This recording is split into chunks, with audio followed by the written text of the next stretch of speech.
Les salariés de Bosch Rexroth ont bloqué le site de Vénissieux aujourd'hui. Ils craignent 185 suppressions de postes.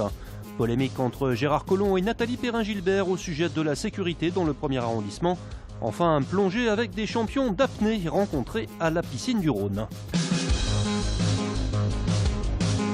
La colère des salariés de Bosch Rexroth à Vénissieux. Ils bloquaient aujourd'hui le site de leur usine spécialisée dans la fabrication de composants hydrauliques pour les machines de travaux publics. La direction prévoit de délocaliser une partie de la production et sur 160 postes, 185 pourraient être supprimés.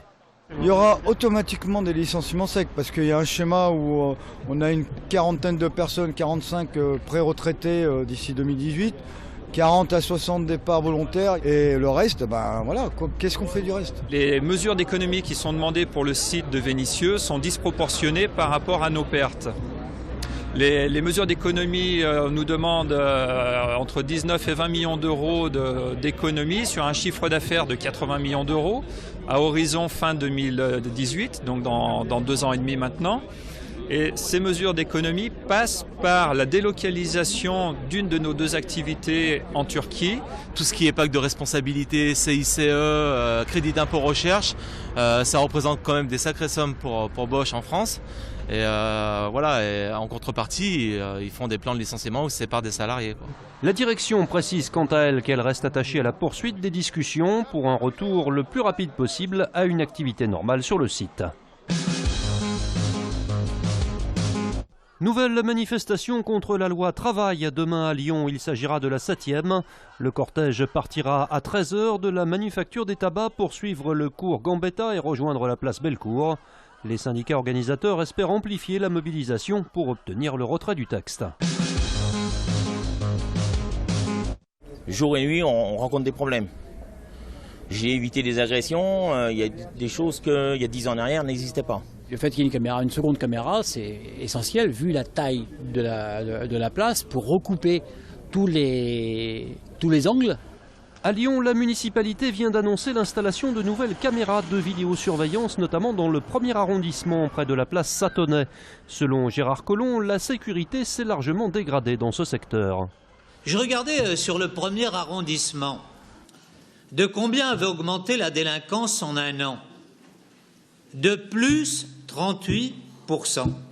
Et moi, je ne laisserai pas se transformer le 1er arrondissement en un espace underground qui, tout d'un coup, deviendrait totalement en marge de toutes les lois de notre pays.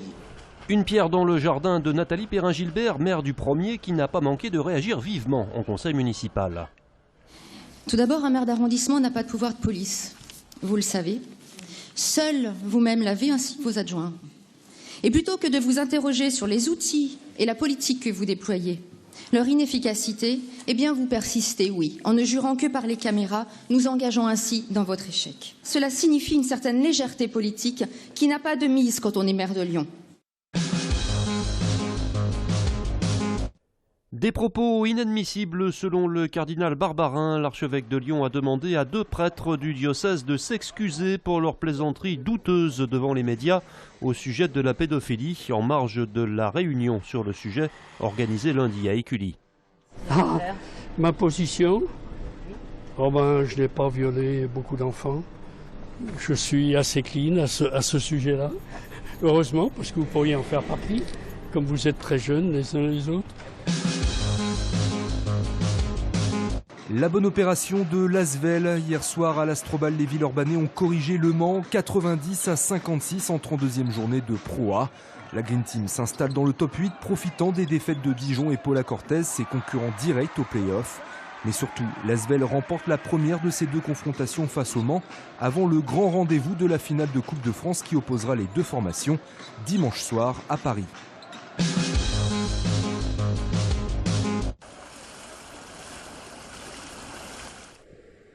Des performances à couper le souffle, c'est ce qui attend les participants du 1er Open d'apnée de Lyon qui se déroulera le 28 mai prochain à la piscine du Rhône. Une première originale puisque cette discipline généralement individuelle s'exercera à Lyon en équipe. Ce seront des équipes de 5 personnes. On a imposé la mixité, 3 hommes et 2 femmes qui vont se rencontrer autour de 5 épreuves en piscine le statique, le dynamique avec palme, le dynamique sans palme, le speed 100 et le 16x50. Vu la profondeur du bassin, il ne s'agira pas de rééditer les exploits de Jacques Mayol immortalisés dans le Grand Bleu.